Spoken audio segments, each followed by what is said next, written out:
Oi, bem-vinda e bem-vindo de novo a esse nosso papo sobre pensamento sistêmico. Hoje é o nosso terceiro vídeo de um total ainda desconhecido.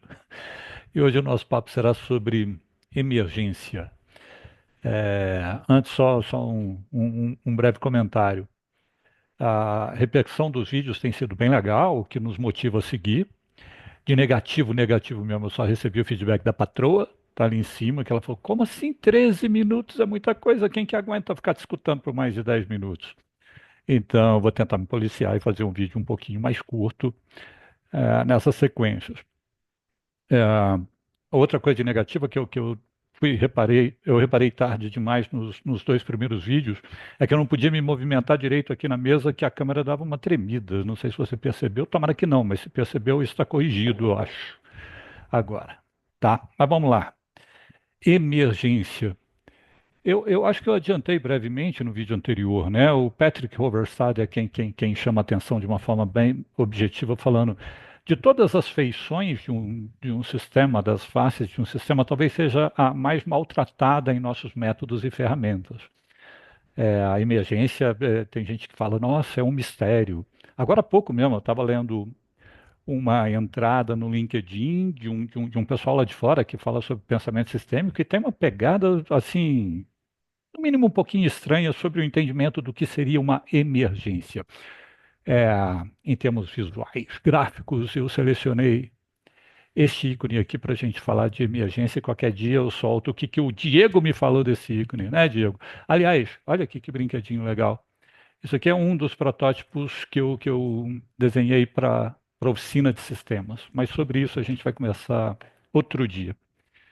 Emergência já mereceu um livro só para ela, pelo excelente Steven Johnson. Isso aqui saiu no início do século, aqui no Brasil em 2003, salvo engano, e lá fora 2001. Steven Johnson, Emergência. Eu acho que, para variar, você não vai achar um novinho para comprar, mas na estante virtual com certeza você encontra. É um livraço. Não é um livro de pensamento sistêmico, mas é um livro sobre uma parte muito importante de qualquer sistema complexo. Porque se é complexo, ele expõe emergências, propriedades emergentes. Vamos lá, o que é isso? Uma emergência é tudo o que exala, que sai, que é produzido, que brota, que vaza de um sistema e que não pode ser atribuído a nenhuma parte específica desse sistema. Por conta disso, há mais de 2 milênios, o Aristóteles falou: o todo é maior do que a soma das partes. Ele estava falando sobre emergências. É, já vamos tentar tangibilizar isso com um exemplo bem simples. Pensa na água. A água,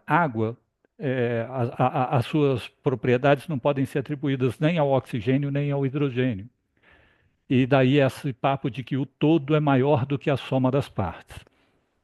Hoje a gente entende, eu não sei se isso é bem distribuído, mas há uma compreensão de que não necessariamente maior, mas sim, com certeza, diferente da soma das partes. Para ilustrar isso, eu costumo falar da nossa seleção brasileira. Olha só, uma seleção, por definição, o cara junta as melhores partes que ele tem disponíveis, né? As melhores partes. Então, o Vini Júnior, por exemplo, foi recentemente escolhido o melhor jogador do mundo. É um prêmio discutível, porque futebol é necessariamente coletivo, mas é compreensível que isso exista, né? Mas vamos lá. O todo é maior do que a soma das partes. Na nossa seleção brasileira, há muito tempo não.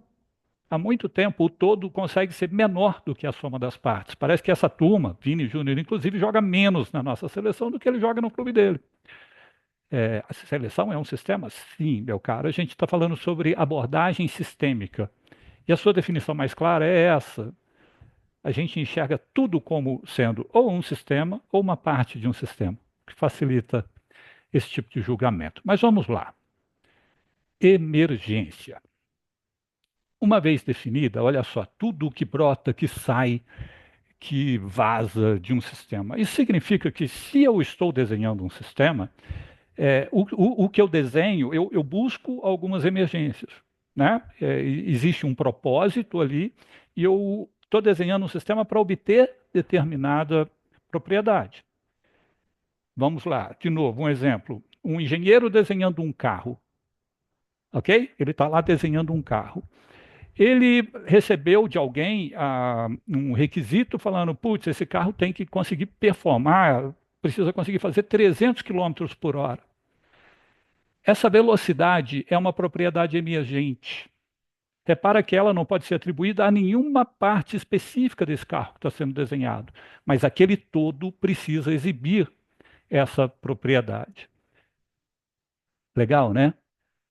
Eu não sei por que, depois em engenharia de sistemas, em sistemas de informação, a gente começou a chamar esse tipo de coisa com um péssimo nome de requisito não funcional.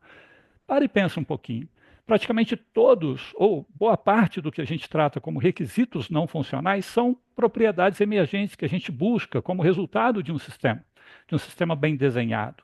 Então, esse é o trabalho do engenheiro. Isso que nos faz achar ainda mais estranho o fato de aparecer um engenheiro de sistemas falando que emergência é um mistério. Como assim um mistério? É o teu trabalho, mano. É o que você busca, seja desenhando uma bicicleta, um sistema de informação, um carro, uma bola, não importa. Ok? Esse é um caminho.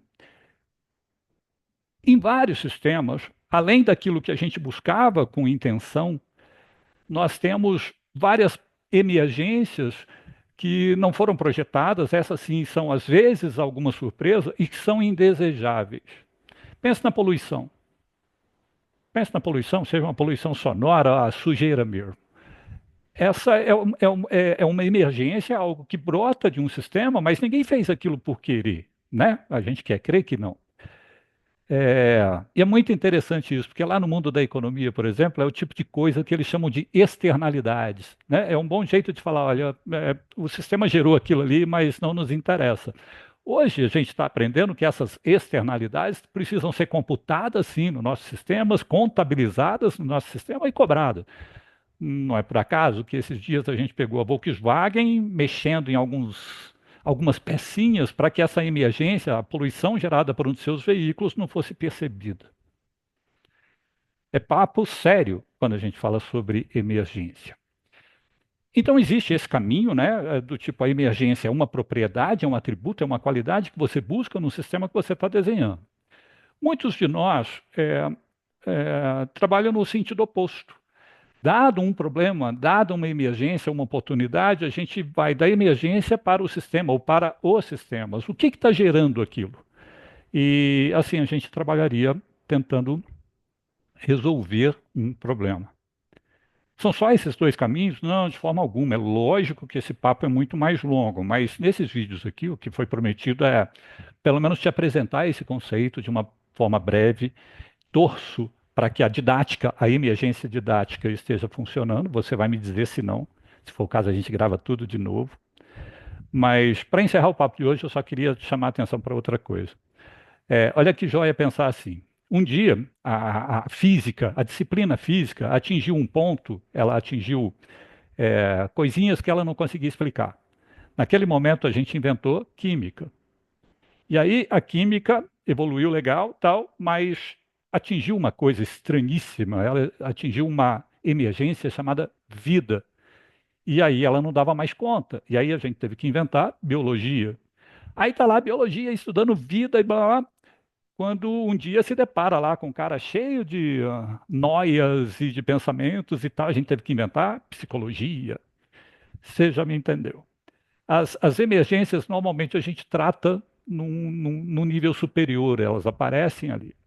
E por isso que nesse meu desenho, é, na sequência, logo após a emergência, a gente vai falar sobre o ambiente, ou seja, sobre o macrosistema, onde aquilo brota, quem é afetado por aquilo.